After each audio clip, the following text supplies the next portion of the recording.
रांजणगाव गणपती स्थान, हे मधोमध मंदिर आणि हे पुढची गेट आणि हे गाभारे.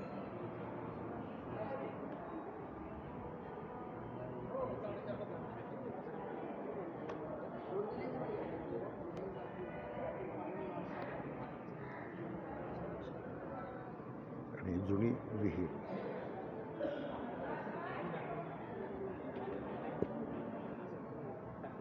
पोलीस शिपाटी यांनी उद्घाटन केलेलं.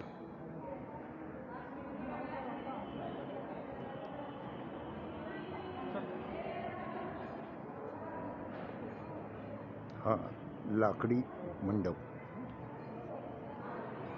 पेशवेकालीन तयार झालेला. भारत नेपाळ देवदर्शन चॅनलला सरप्राईज करा, कारण सायकल येऊन हे शूटिंग केलेलं आहे.